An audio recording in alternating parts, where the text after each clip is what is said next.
Middle Tennessee's only primetime news. Fox 17 News at 9.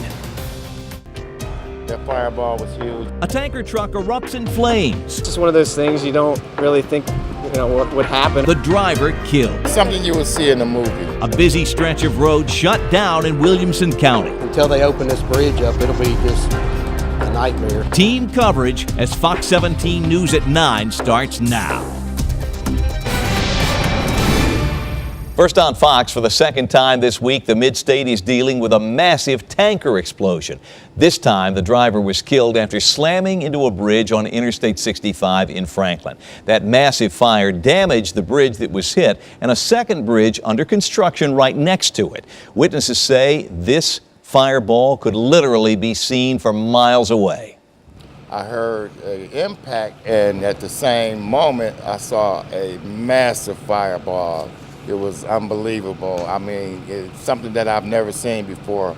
TDOT says both of these interstate bridges will have to be torn down over the weekend, and the interstate will be shut down in both directions right there at Paytonsville Road.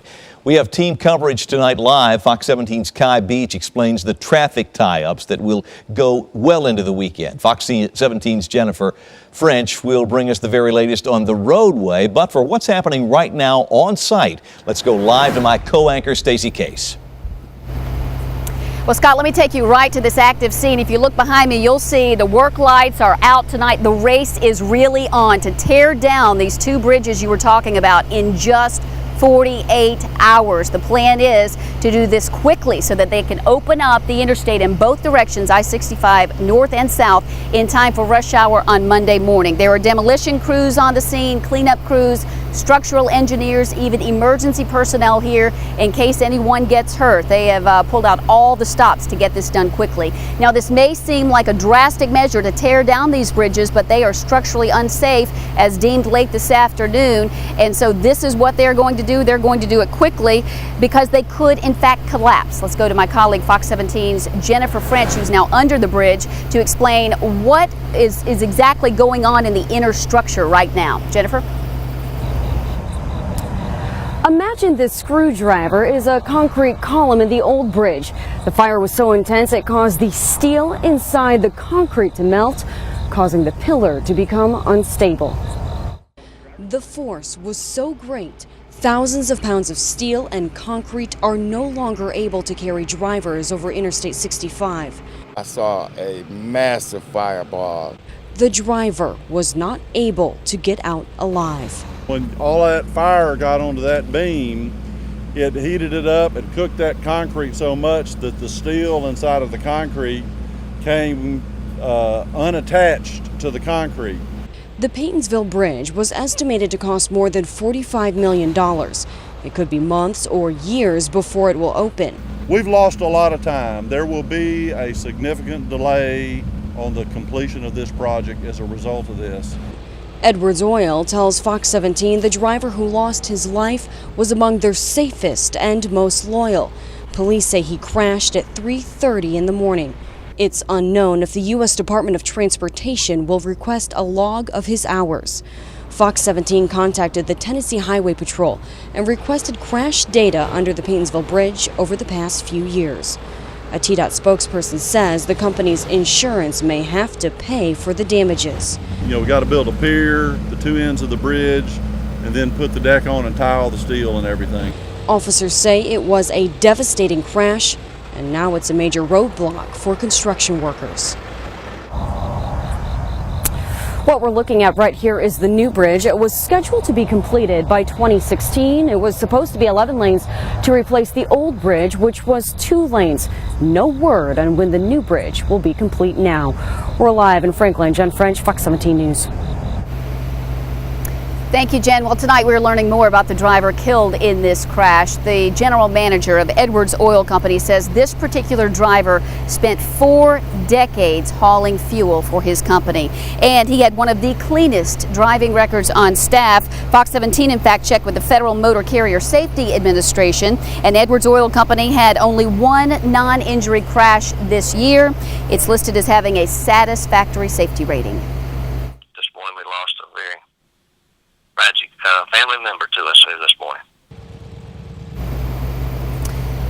Investigators are getting with the family before releasing the driver's name. Now, today's tanker explosion caused some of the worst traffic tie-ups this area has ever seen, starting in Franklin and continuing on to points south, including the area of Spring Hill, which already has traffic troubles all of the time anyway. Let's go now to Fox 17's Kai Beach, who's live in that area to explain what this will mean for drivers for months to come. Kai? Hey Stacy, we're here off I-65 in Franklin, where earlier today traffic here was backed up for miles. Right now the traffic is moving along a lot better, but it's still pretty jammed in some areas. Now check out this video we shot just a few hours ago of cars just inching along. That was the case for much of Franklin and Spring Hill areas for most of the day, and this bumper-to-bumper traffic was a reaction to that fatal tanker crash on I-65 this morning. Spring Hill police said drivers who tried to avoid the interstate took alternative routes on city streets and made the traffic in those areas the worst they've seen and seen. And we spoke to one of those drivers who said this traffic, driving through it, was like driving through a nightmare. I left about 30 minutes early to go get my kids in Spring Hill, and I've been in the car about an hour now and haven't made it, but 2 different stoplights. Now police say if you have somewhere to be, leave early because this traffic is not expected to improve anytime soon. Now we'll have more on this situation coming up at 10. Live in Franklin, Kai Beach, Fox 17 News. Recapping now and what you need to know. This interstate, I-65, will be closed this weekend. Both directions, north and south, find an alternate route. Try to avoid this area. Both bridges are coming down. I-65, hopefully north and south, will be opened back up for Monday morning's rush hour. However, there will not be a way over Paytonsville Road for months to come, so alternate routes are needed. Well, coming up tonight at 9:30, we dive more into the history of this particular stretch of road. For now, I'm Stacey Case live on Paytonsville Road and I-65. Scott, back to you. Thanks, Stacy. Right now, some new information on Wednesday's tanker explosion in West Nashville. We are now getting a better look at that blast, the one that shut down Centennial Boulevard and sent 8,500 gallons of fuel into the Metro sewer system. Take a look here. This video is from a recycling business just down the street and some of the workers' cell phones. You can see the truck as it moves out of the parking lot, start to flip over and then crash, and the smoke just rise. The driver in this crash amazingly suffered only minor injuries. Well, this evening is shaping up to be another comfortable one, but get ready. The hot and humid weather, it makes a comeback this weekend, more so on Sunday. Tomorrow, we will find those temperatures in the low 90s, but the humidity will really start to roll in by Sunday, and that's going to bring us a chance for some showers and thunderstorms as well. Right now, live view from our Skywatch Sky Eye.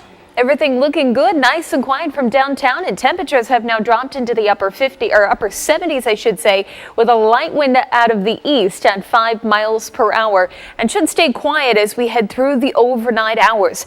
Here's a look at your wake-up forecast. A cup of coffee looks pretty good right now. Sunrise expected in the early part of 6 o'clock in the morning here. We are going to be looking for temperatures in the mid-60s. So by 6 o'clock tomorrow morning, look for that sunshine along with temperatures in the mid-60s.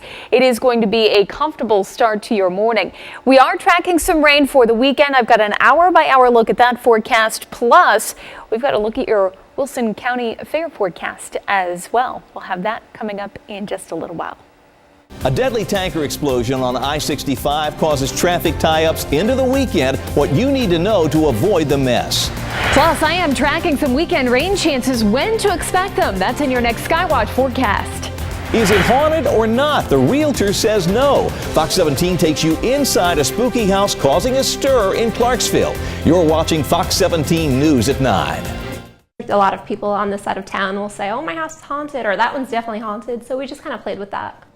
Realtors selling a house up in Clarksville getting creative, hoping to break the stigma that old houses like that one are haunted. They are even getting creative with their yard sign. And Fox 17's Michaela Lewis is now live in Montgomery County to explain the spirit behind that sign. Well, Scott, right now this little sign is bringing in a lot of attention for this house for sale in Clarksville. Now, this area where it says not haunted is called a rider, and it's for the realtors to put any additional information, and their hope is for it to add up to a sale. If you drive down Madison Street, you'll see a row of old homes with character. At the corner of South 11th, there's one house that might catch your eye with the sign out front, which is charming many. Tony and I were kind of brainstorming on what we could do to attract attention. So the Not Haunted kind of came up, and it's been fun. We've gotten a lot of good feedback. We have beautiful pocket doors that are functional. Realtors say they've had non-stop showings since listing the home on July 31st. We really just thought it would be something just to laugh at as you drove by. We never thought it would be this, so it's been great. The realtors say the homeowner is also on board. With renovations, more than 3,000 square feet of space, and 4 bedrooms, the house, built in the 1870s, is full of original features and looking for that one buyer to be full of life. A lot of homeowners around Madison Street, the Greenwood area, they'll joke around, my house is haunted, that house is haunted. So it's just kind of a play on the neighborhood. It's a play on the stigma of old homes coming with old ghostly inhabitants. So Fox 17 went to a local expert to find out why that's a popular belief. So you are a real life Ghostbuster? Yeah. Well, Browning is a paranormal researcher that happens to be a part of the local Ghostbuster chapter. Who you gonna call? Browning says because of many factors, including pop culture, people tend to believe all old homes are haunted. But he says that's not true. People die all the time. If you think about this exponentially, we almost couldn't buy a house without it being haunted. This is not a cookie cutter home. It's been here and it's going to last. So. Now, the realtors say even though the home isn't haunted, it's still bringing in a lot of good spirit, even from people that aren't in the market to buy a home. One woman says she was having a bad day and happened to drive by the sign and it made her laugh. Now, on Fox 17 News at 10 o'clock, some of the new ideas for the future of the home, and we bust another myth with the Ghostbuster. Live from Clarksville, Michaela Lewis, Fox 17 News. We are looking at some rain as we head into the weekend. The good news is it is not going to be all weekend, just part of the weekend here. And I think our better chance will be Sunday into Monday more so. So out of the 2 days, Saturday is definitely going to be the day to get out and enjoy the afternoon, whether it's maybe taking the boat out or maybe you need to mow the lawn. I know I need to do that for tomorrow, I think.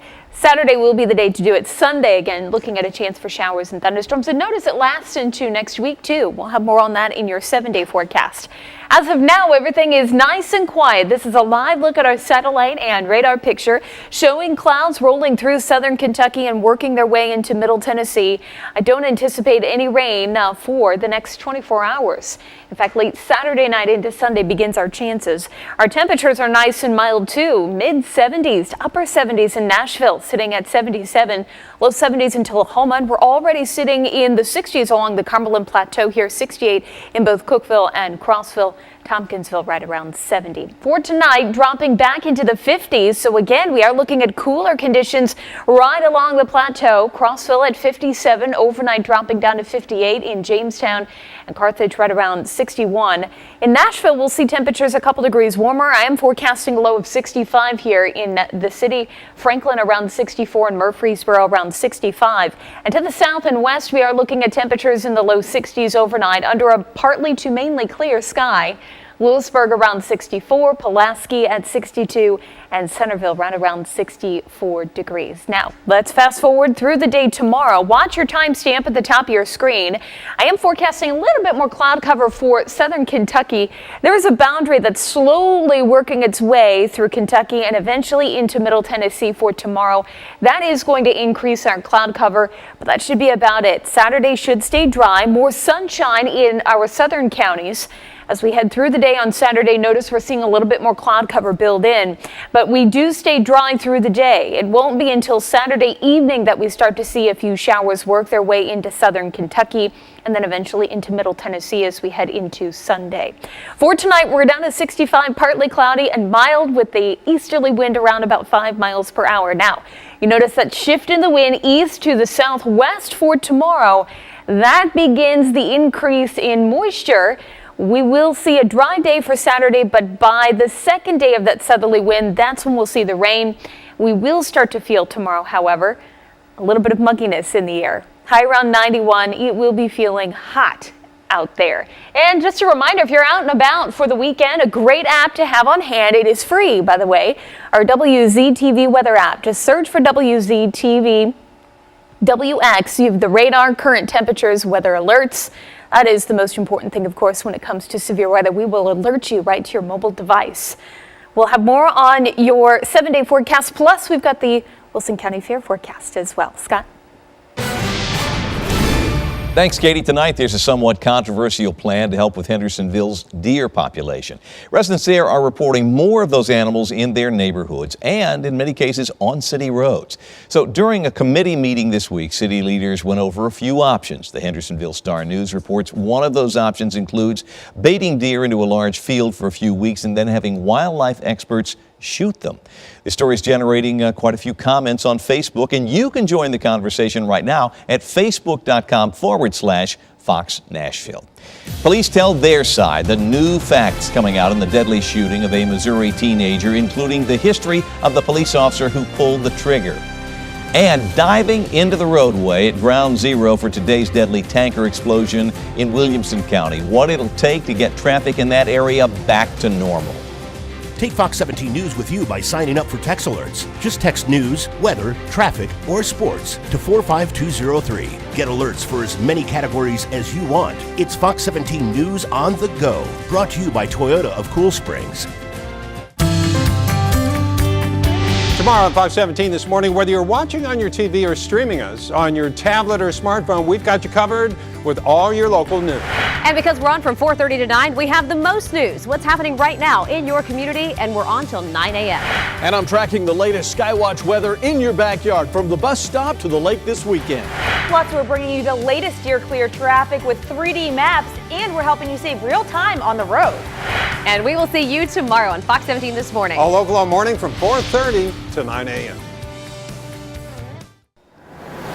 Developing news tonight on that deadly police shooting in suburban St. Louis. Authorities now say Michael Brown was actually a suspect in a robbery case. Now, they are not saying if that's why police officers stopped the 18-year-old on Saturday night. Investigators also released the name of the police officer who shot Brown, who was unarmed. Darren Wilson, the officer, is a 6-year veteran. He's had no discipline problems up to now. But tonight, some are not buying what police are saying. This kid was getting ready to go to school. Why in the world would he want to go out and steal the day before he go to school? 2 days before he go to school. It don't add up.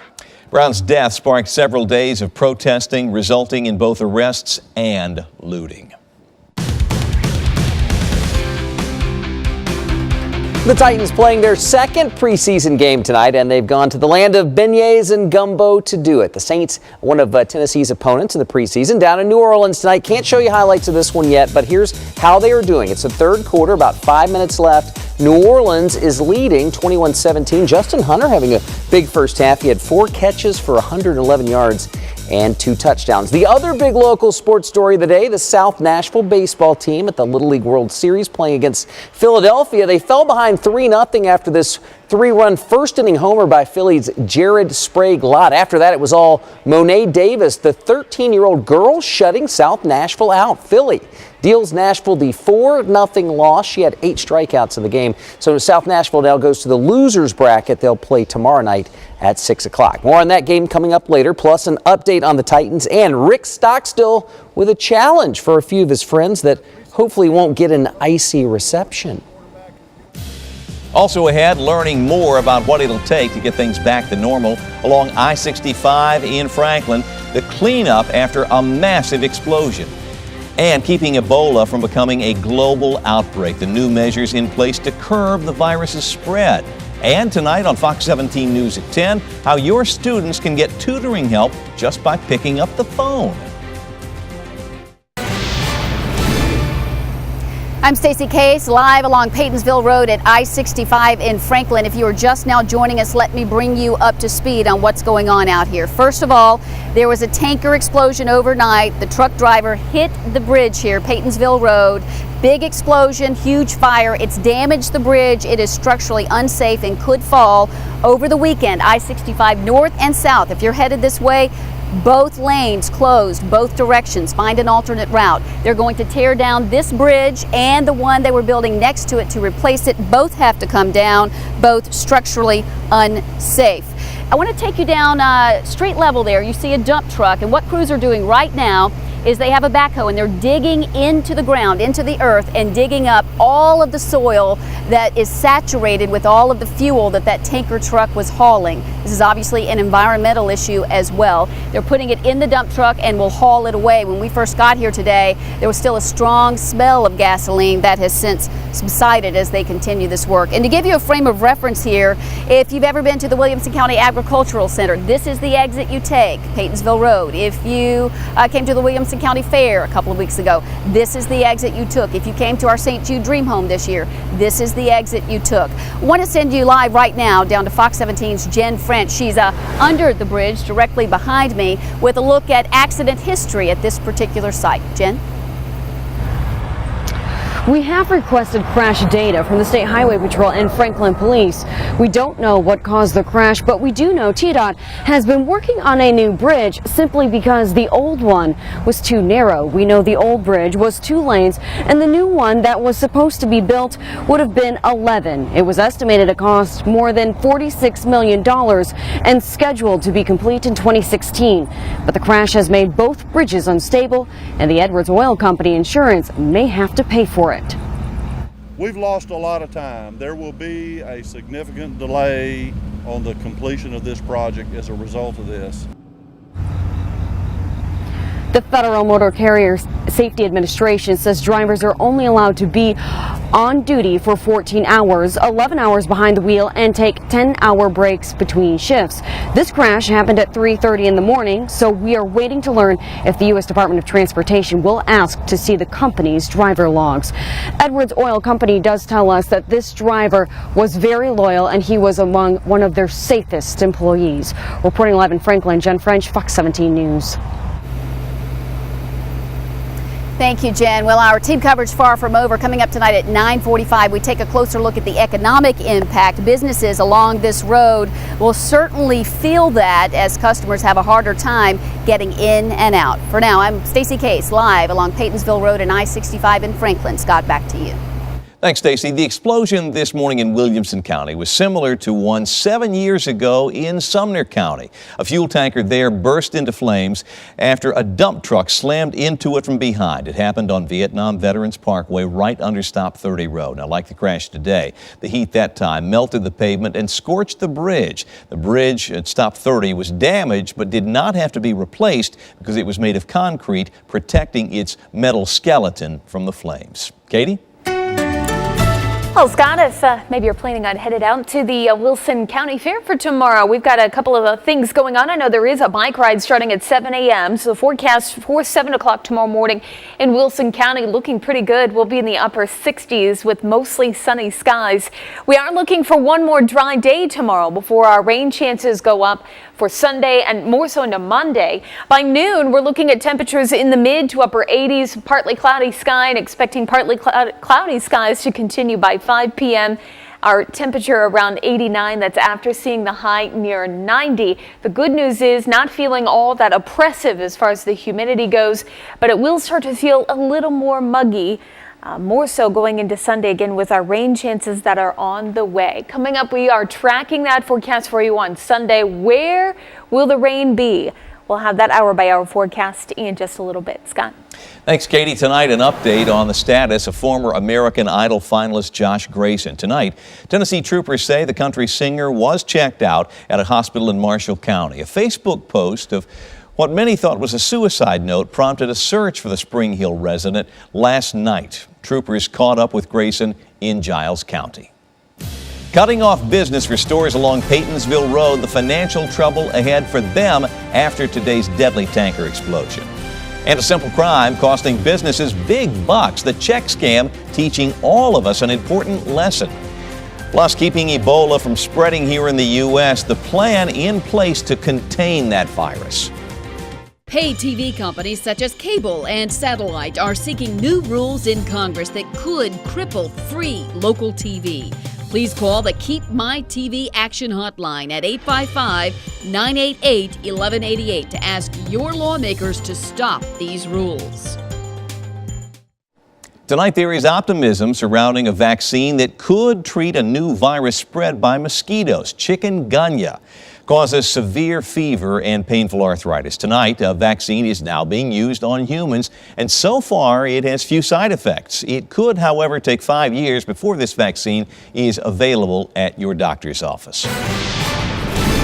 Right now, the death toll from the Ebola outbreak in Africa is rising. Tonight, we know 1,100 people are dead and 2,000 more are hurting. Korean airliners are now suspending some flights to West Africa to prevent the spread of this deadly virus. Kenyan leaders say they have no plans to limit travel in that region. It is very important that all the humanitarian resources that have to fly in these countries can continue to come in. Tonight, doctors are using an experimental drug called CMAP to treat Ebola victims. Tonight, U.S. leaders are backing Iraq's prime minister's decision to step down. As Fox News reporter Jennifer Griffin shows us, this will pave the way for a new government in this troubled country. A political crisis seems to be averted in Iraq, even as the military crisis continues. Facing relentless pressure, Nouri al-Maliki has finally agreed to give up his bid to hold on to power and step down as Iraq's prime minister. In doing so, he pledged support for Prime Minister-designate Haider al-Abadi and dropped a lawsuit challenging his nomination. I support anyone who fulfills the responsibility and keeps the trust in a national, honorable, and courageous way. Abadi is urging Iraqis to unite in the face of dangerous challenges, including the Sunni insurgents who have captured large parts of the country. Abadi has until mid-September to form a cabinet. The White House says it will be a tough job for Abadi to reverse sectarian measures imposed by Maliki. He still has a challenging task in putting a government together. But we are modestly hopeful that the Iraqi government situation is moving in the right direction.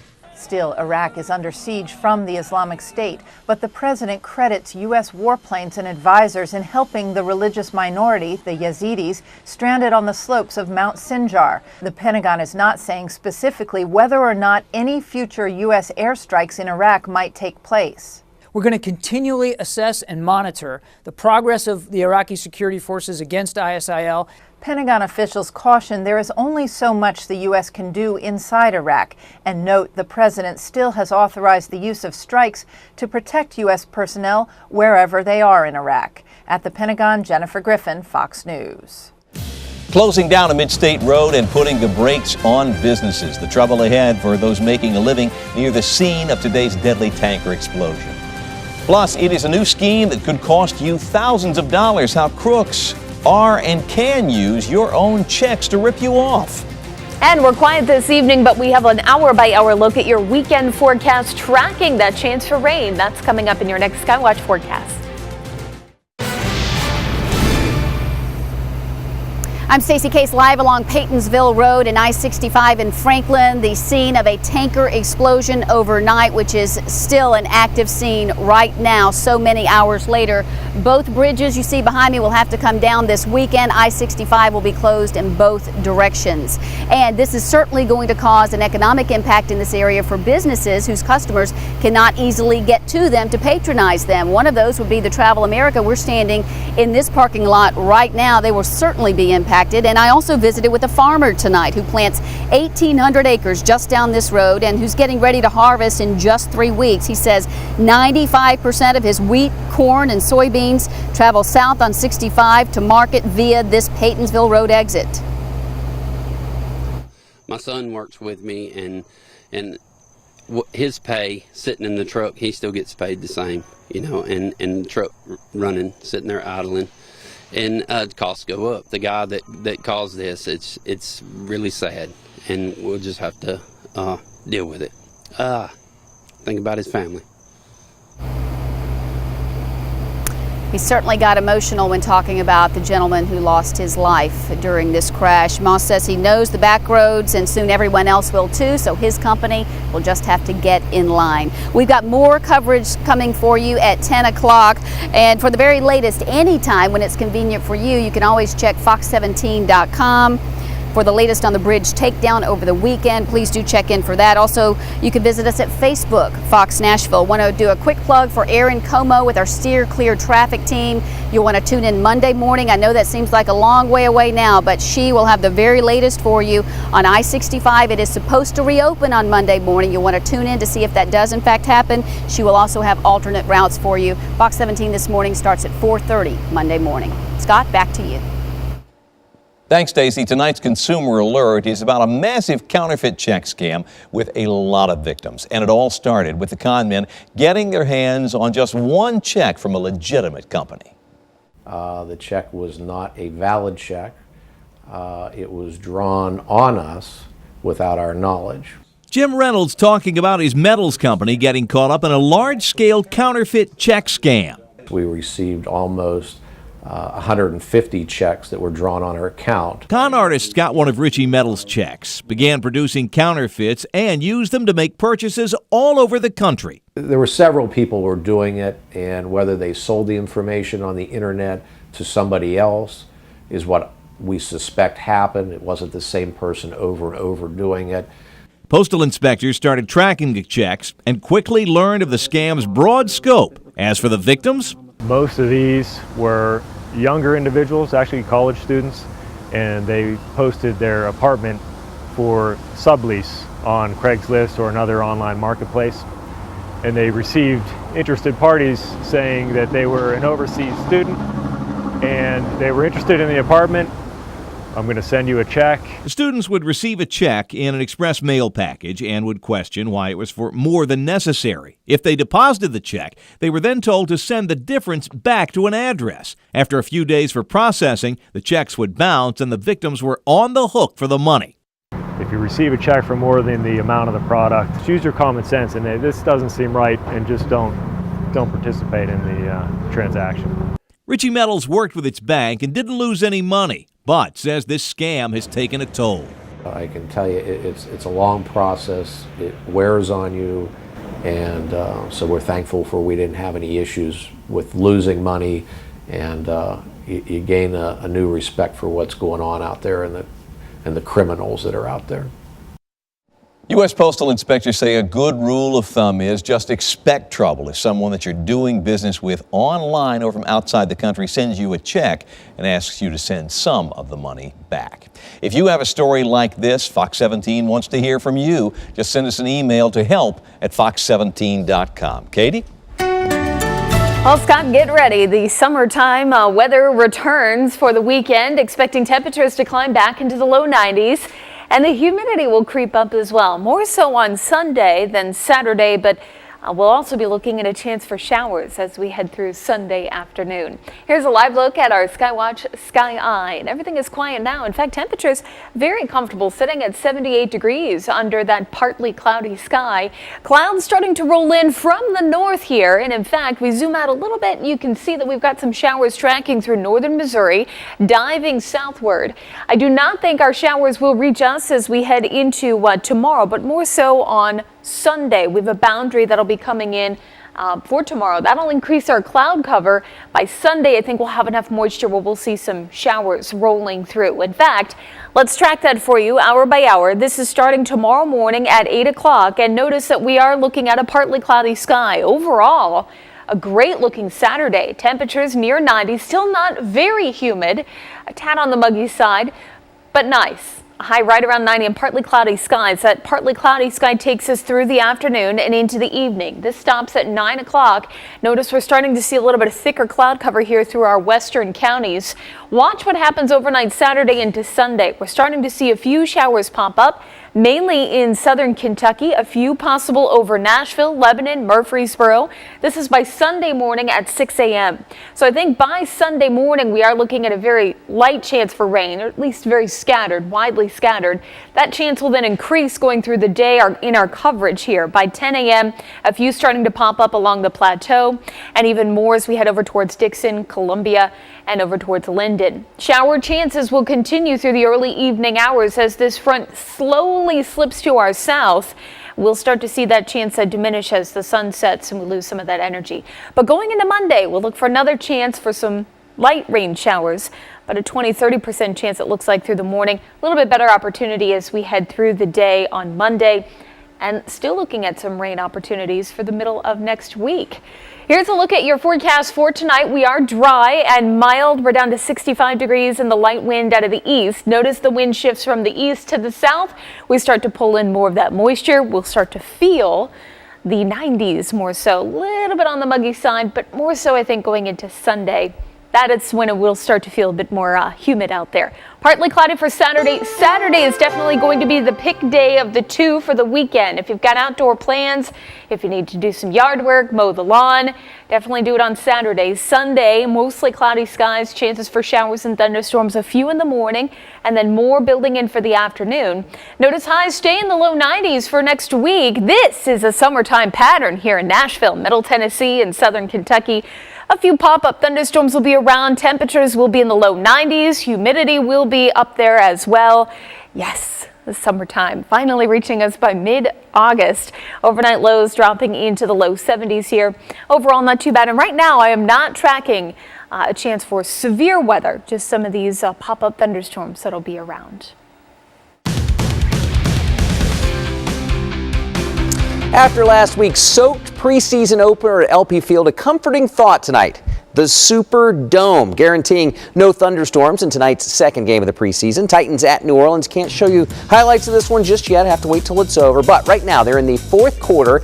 New Orleans is leading it 24-17. A couple of statistics for you. Justin Hunter has 4 catches, 111 yards, and 2 touchdowns. This game has been plagued by penalties. There have been 26 so far in this game, 26. The Titans, meanwhile, haven't been able to take advantage of a lot of the Saints penalties because they have 4 turnovers so far in the game. Well, at the Little League World Series, the South Nashville team advancing to Williamsport for the second straight year, but running into a pitching buzzsaw this afternoon named Monet Davis. Philly leading at 3-0 in the third, and she's a 13-year-old girl, gets Tyler Finley swinging. The score staying at that same score until the top of the 6th inning. Robert Hassel pitching for South Nashville. The fly ball to center field going to be a sacrifice fly, and Philadelphia up 4-0 headed to the 6th and final inning. Alex Rice, the coach for Philadelphia, he's an MBA grad, by the way, a Nashville native, so that's kind of interesting, coaching against his hometown team there. Meanwhile, Davis, more than enough for his team. She gets the strikeout to end it. South Nashville loses at 4-0. They'll have another chance. This is a double elimination tournament. They have a game tomorrow night at 6 o'clock. Well, more sports in a moment. Butch Jones on the Vols quarterback, Justin Worley. Why he says Worley can get wins. And tonight on Fox 17 News at 10, a local website falls victim to Russian hackers. The damage that's been done. Today's tanker crash caused some of the worst traffic this area has ever seen. I'm Kai Beach, and coming up, I'll tell you how police and drivers are dealing with it. Take Fox 17 News with you by signing up for text alerts. Just text news, weather, traffic, or sports to 45203. Get alerts for as many categories as you want. It's Fox 17 News on the go. Brought to you by Toyota of Cool Springs. Paid TV companies such as cable and satellite are seeking new rules in Congress that could cripple free local TV. Please call the Keep My TV Action Hotline at 855-988-1188 to ask your lawmakers to stop these rules. Butch Jones named Justin Worley the starter at quarterback for Tennessee yesterday. He was also the starter last season before being injured. The senior has by far the most experience of any of the team's quarterbacks, but has left UT fans underwhelmed at times during many of his games, especially against SEC opponents. But Butch Jones says, not so fast. We seem to forget that in games last year that he started and finished, he was 4-2. And I'll continue to say it in terms of The starting quarterback is a lot like a starting pitcher in baseball, and it's your win-loss record. Waverly will lead the Vols in the season opener against Utah State on August 31st. Now, if you've been anywhere near Facebook, Twitter, any other form of social media this week, you're no doubt aware of the Ice Bucket Challenge, a movement to raise awareness and funds to fight against Lou Gehrig's disease. Middle Tennessee head coach Rick Stockstill answering the call today in Murfreesboro. And I was recently challenged by Logan Kilgore, quarterback of the New Orleans Saints, in the ALS Ice Water Challenge. I proudly accept that challenge, and this is my donation to the ALS.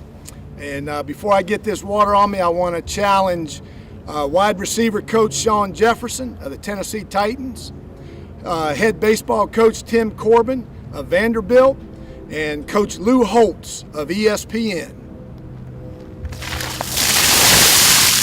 That was a pitiful pour. All right, pitiful pour, he says.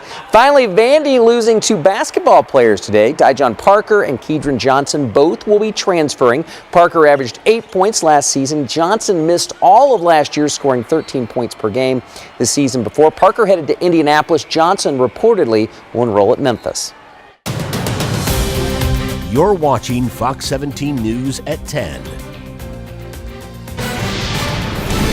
Topping our news tonight, we continue to follow the very latest on the deadly tanker explosion that damaged 2 interstate bridges in Franklin and claimed the life of a truck driver. Flames lit up the sky early this morning. This is the second tanker fire here in Middle Tennessee this week. We have live team coverage tonight. Fox 17's Kai Beach is tracking the traffic congestion and what you need to know as you leave your home and enter your weekend. My co-anchor Stacy Case is live near the scene. Let's send it out to Stacy right now for the latest on the explosion. Well, Scott, if you look behind me here on I-65 South, you see work crews are busy and they will be here 24/7. It really is a race against the clock to get these 2 bridges torn down and I-65 open for the Monday morning rush hour. You see their lights are on. They have structural engineers out here. They have demolition crews. They have cleanup crews. They have a well thought out plan, and they are going to try to do this in record time. I want to take you back to some really dramatic video from early this morning when this disaster was at its peak. Franklin police say the driver hit the bridge abutment on the southbound side of I-65. They aren't sure exactly what happened. They aren't saying if he may have fallen asleep, if he may have swerved to avoid something. At this point, they don't know. It wasn't the cab of his truck that hit the abutment. It was actually the tanker, the part holding the fuel, that swung around and hit the abutment and exploded on impact. Well, the intense fire damaged this bridge, a highly traveled bridge, as well as the one adjacent to it that was under construction, and witnesses say the massive fire was visible for miles. That fireball was huge, and it was just it covered a large area. It was something you would see in a movie.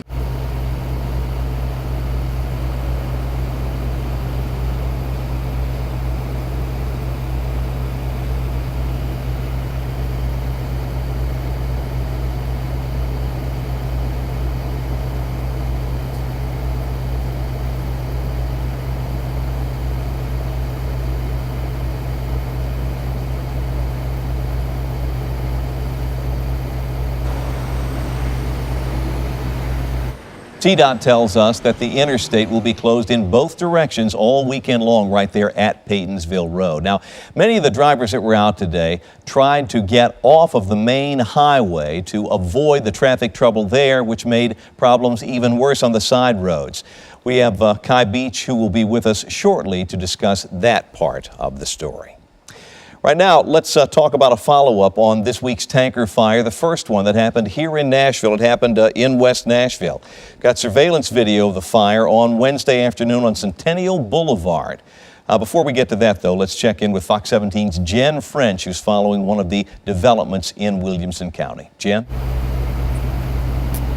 A TDOT spokesperson tells me the trucking company's insurance may be billed for the damages. At this time, we are still waiting to learn what that could be, but the fire was so intense from this crash. Imagine the screwdriver is a pillar from the old bridge. The steel inside the concrete melted under pressure. Now we know TDOT was working on construction on a new bridge. We know because the old one was too narrow. It was 2 lanes. Both bridges will have to be torn down, and TDOT says the new one was going to cost up to $46 million.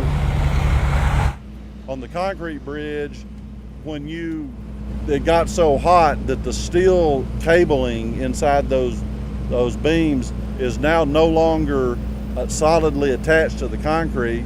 So if you put a load on it, it could have a catastrophic failure. TDOT says traffic data showed that they needed a wider bridge. Fox 17 requested crash data under the Pendleton Bridge from the State Highway Patrol. The cause of the crash at this time is still under investigation. It's unknown if the Department of Transportation will request driver logs from this accident, but the trucking company tells us the man who died in this crash was one of their most loyal and safest drivers. Reporting live in Franklin, Jen French, Fox 17 News.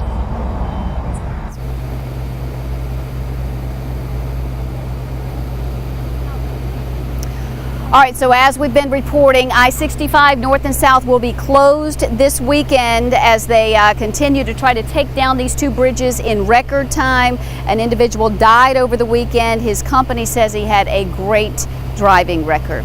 For now, I'm Stacey Case live reporting along I-65 and Paytonsville Road. Scott, back to you.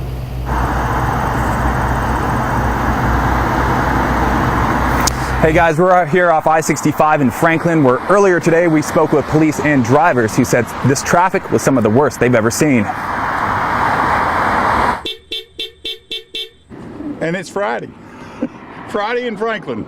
But not your typical Friday by any means. Today is bizarre. And no, this isn't a mirage you're looking at. It's traffic everywhere. It's pretty bad. It's really bad, actually. It's a nightmare. A traffic horror story that these drivers just couldn't escape. That's how Julie Harrison describes this bumper-to-bumper traffic on Mac Hatcher Road in Franklin following today's fatal tanker crash on I-65. I left about 30 minutes early to go get my kids in Spring Hill, and I've been in the car about an hour now and haven't made it, but 2 different stoplights. The posted speed limit here says 55 miles per hour, but drivers here weren't coming close to reaching those kinds of speeds. Cars were stuck at a standstill, backed up for miles, and we jumped into the fray. Now we decided to get out of the car so we can videotape some of these long lines of traffic, and it took us more than 28 minutes to go less than 0.2 of a mile. And as time kept ticking away and all these cars' engines were stuck in idle, temperatures and tempers started to rise while patience and manners went out the window. We've got another 0.2 of a mile, totaling about a half a mile, and it's taken us more than 45 minutes. Under a strict deadline and stuck in this heavy traffic, we had to pull over in the heat for a phone interview with Spring Hill Police. Well, you described it, you're quite a ways away, and you've been on the road for, an hour at least? And in this type of traffic where tires move inches a minute, and those minutes frustratingly turn into hours, police recommend drivers pack their patience. The only thing, if you've got to be somewhere on time, you just better leave early because it's not going to get any better anytime soon. Now, police say they do not have a timeline of when traffic will return to normal, but they actually recommend staying off the road if you can. Reporting live in Franklin, Kai Beach, Fox 17 News. Well, we're also learning more about the driver tonight. Edwards Oil Company's general manager, O'Neill Stanford, says the driver who was killed today spent 4 decades with that company hauling fuel and had one of the cleanest records in the entire outfit. According to the Federal Motor Carrier Safety Administration, Edwards Oil Company had only 1 non-injury crash over the past 2 years and is listed as having a satisfactory safety rating. This morning we lost a very tragic family member to us this morning. Investigators have yet to release the name of the driver who was killed. Be sure to stay with Fox 17 for the latest information on this deadly tanker explosion. We will bring you updates on the air, online, and on our mobile app.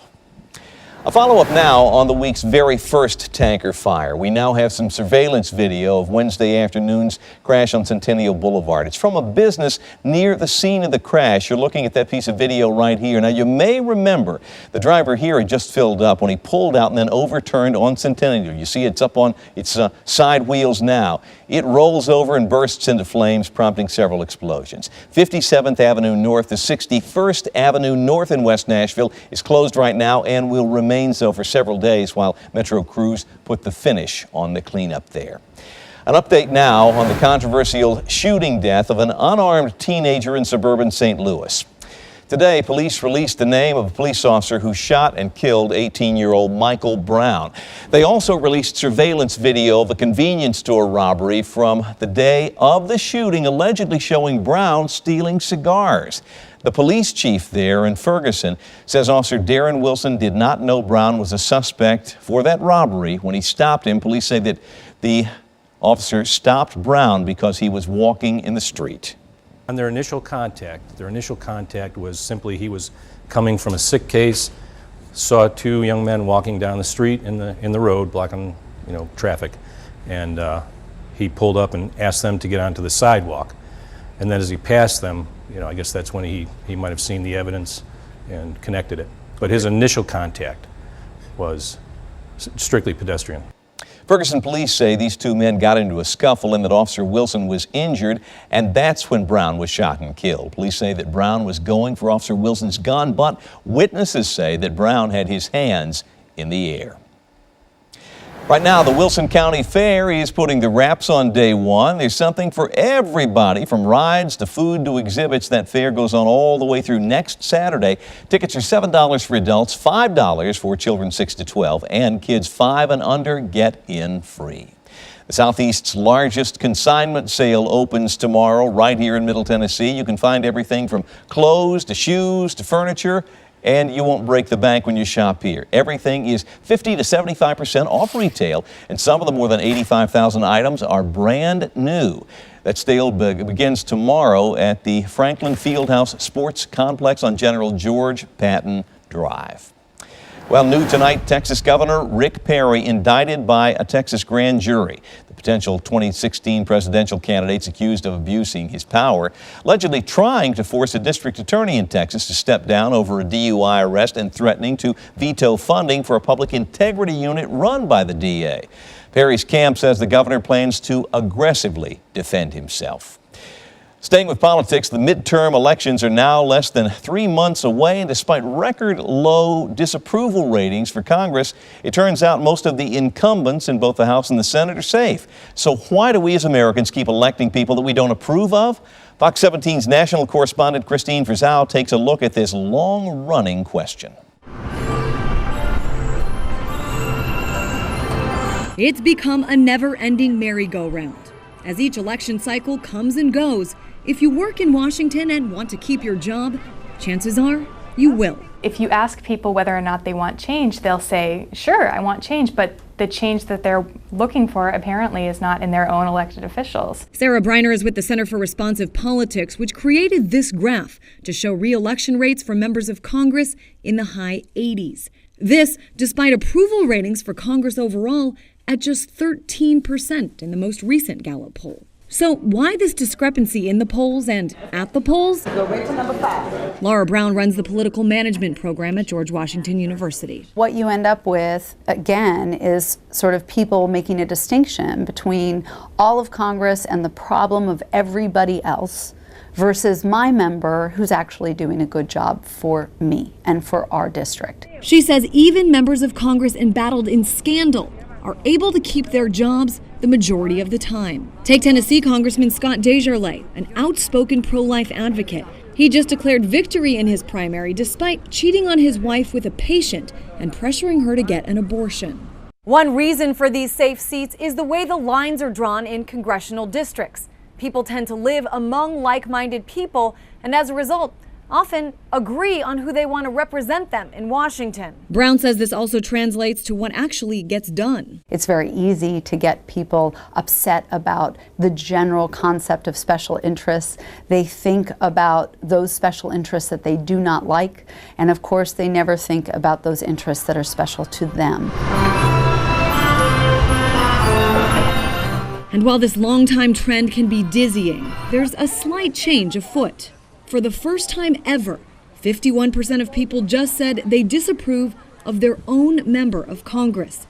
We'll see how that translates in the midterm elections. In Washington, I'm Christine Frizzell reporting.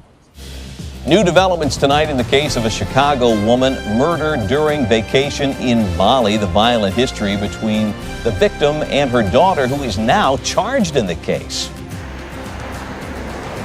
A little sign gaining a lot of attention. How a Clarksville home is not haunted, but getting a lot of spirited visitors. Plus, we are tracking showers for part of the weekend. I'll let you know when to expect them in your Skywatch forecast. You're watching Fox 17 News at 10 with Scott Couch, Stacey Case, meteorologist Katie Morgan, and Paul Jones. You're watching Fox 17 News at 10. Right now, Little Sign's getting a lot of attention in Montgomery County. A couple of realtors there selling a home actually put up a disclaimer that says the house isn't haunted. Fox 17's Michaela Lewis joins us now live from Clarksville to explain how the old home could soon be off the market. Michaela?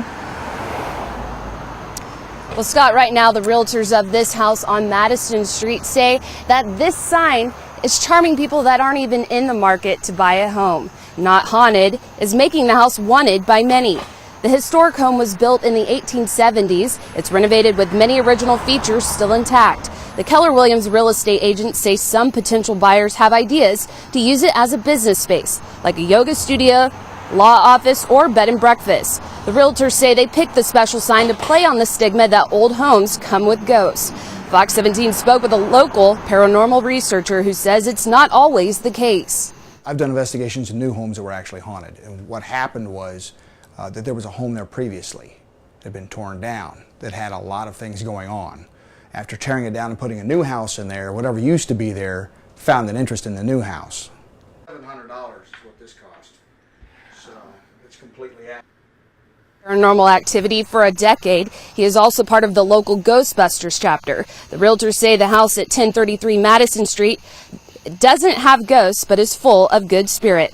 Now, this area on the sign that it says not haunted is called the rider in real estate terms. It's a place for the sellers to put any additional information that couldn't fit on the for sale section. Now, this isn't the first time this particular disclaimer has been used. It's also been used in other states like Louisiana and Massachusetts.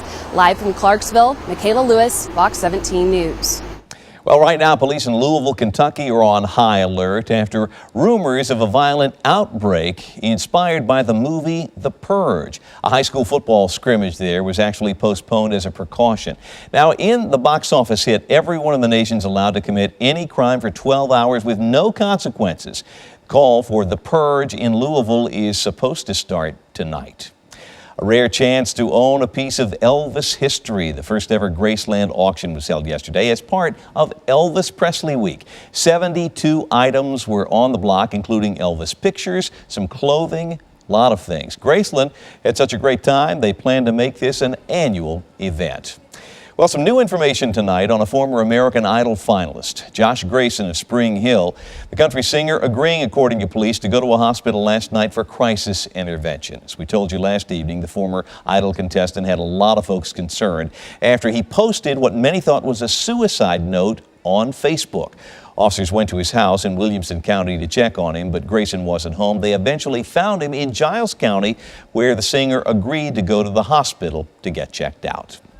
An update now on the brutal murder of a Chicago woman while she was on vacation in Bali. Indonesian police have now charged the woman's daughter and the daughter's boyfriend with murder. Sheila von Weissmack's body was found stuffed in a suitcase in the back of a taxi cab. Police there say the mom and daughter got into a fight over the hotel bill just hours before the 62-year-old woman's body was found. Wanted to start out with the allergy outlook for tomorrow. If you are an allergy sufferer here, mainly with ragweed, it is going to be in the high category again, I'm afraid, and the grass mainly a low to moderate category. It does look like we will see an improving pollen forecast for Sunday a little bit as our rain chances go up. Will help to wash out some of that pollen here. Notice over the next couple of days that our rain chances will mainly be for Sunday and Monday of next week. So out of the 2 days this weekend, Saturday is going to be the better day of the two to get out and enjoy those outdoor activities. Maybe you're headed to the lake this weekend. Saturday is going to be rain free. Sunday, however, we will be tracking some rain showers. As of this evening, everything is nice and quiet. A couple clouds passing through, but that's about it. Temperature-wise, very comfortable in the upper 60s along the plateau for Cookeville, Clarksville, McMinnville around 69, Columbia this evening clocking in at 72, and Nashville at the 10 o'clock hour at 76 degrees. All right, let's take you through the next couple of days. I did mention the rain. Tomorrow should not be an issue. A little bit of cloud cover rolling through, especially in southern Kentucky early on. Otherwise, looking for a partly cloudy sky. We then take you through 8 o'clock tomorrow evening and notice still dry across Middle Tennessee and southern Kentucky. But notice what happens by Sunday morning. We're talking 6, 7 o'clock in the morning. A few stray showers will be possible, and that chance will only increase then going through the afternoon. By 2, 3 o'clock, looking at scattered rain showers mainly for our western counties, along with Nashville and Davidson County. Few showers could be possible along the plateau, but I think your chance of rain will hold off until the afternoon and early evening as our showers continue to roll through late Sunday night and into Monday. We're going to continue our rain chance into Monday morning and Monday afternoon as well. 65 overnight, partly cloudy and mild. We're at 91 tomorrow. It'll be hot, but not too humid. It won't be until Sunday in your full 7-day forecast here that you'll start to feel it more so, more like that summer weather we all know and love. Scattered showers and thunderstorms Sunday and Monday. Notice temperatures over the next 7 days. They stay right around that 90-degree mark with pop-up shower chances lasting through the end of next week. Scott? Thank you, Katie. Don't want to pay for a tutor? The free option for mid-state children that is just a phone call away. And Uber helping local college kids get moved in this weekend. What the movers won't be able to do for you. The East Nashville Farmers Market is the victim of hackers from Russia. Tennessean reports that the hackers took over the market's website, eastnashvillemarket.com. Now, if you type that address in right now, all you get's a blank white screen. At this point, it's not clear why the hackers stole that domain name. So far, the hackers haven't tried to put up any other kind of site using that web address. In the meantime, you can get all the information you need on the East Nashville's Farmers Market website. New details tonight about the Uber moving service available to local students who are moving into Nashville campuses this weekend. The ride-sharing service is teaming up with the moving service Bellhop to help local students get settled in. The movers will help to lift things like mattresses, move furniture across campus, unload moving pods, and remove trash, but they cannot pick up any really large items off-site or help you with the electrical services like, say, mounting a big screen television.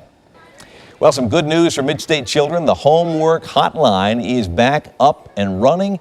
And just in time for the start of classes, the hotline offers tutoring over the phone to students here in Tennessee. Students can get help in subjects like math, science, language arts, social studies, and reading. The hotline number, you see it on your screen, 289-6636 or 888-868-5777.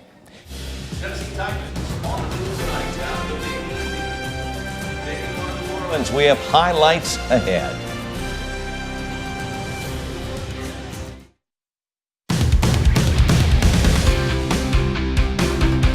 After last week's soaked preseason opener at LP Field, a comforting thought, the Superdome guaranteeing no thunderstorms in tonight's second preseason game. Titans at New Orleans. Jake Locker looking good in the first half. Titans down 7-0, but Locker finding Justin Hunter for the touchdown pass. Game all tied up at 7. Now late in the second half, Zach Mettenberger comes in at quarterback. The rookie going to make a nice play here. Steps away from the pressure, finds Justin Hunter once again. That's him, the Tennessee Waltz, to to the end zone. Hunter with 111 yards receiving, 2 touchdowns in the first half. The Titans were up 17-14, but just before the half, Ryan Griffin to Mark Ingram. New Orleans with the touchdown. They were up 21-17 at the halftime, and they go on to the victory, 31-17. Titans preseason record falling to 1-1. Couple of stats. I mentioned Hunter, 4 catches, 111 yards, 2 touchdowns. The Titans had 5 turnovers, and there were 32 penalties between the two teams in this game, so it took a long time, ended just a couple minutes ago.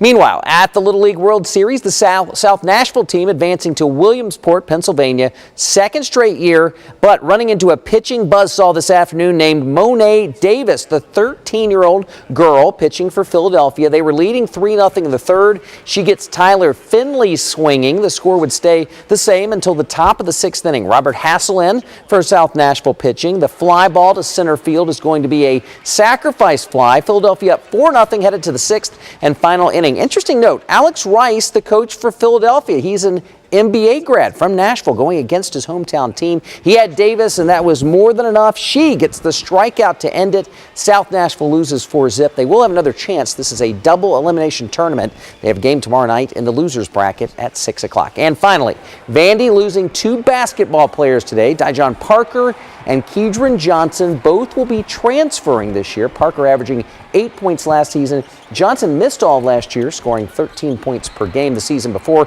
Parker's headed to Indianapolis. Johnson reportedly will be enrolling at Memphis. Yeah, excited for those guys and all the seasons sort of overlapping right now. They are. We've still got a little bit before we start talking about college basketball, but this is not good news for Vandy losing these 2 guys. No, it's not. Listen, quick correction story that was in actually the 9 o'clock news.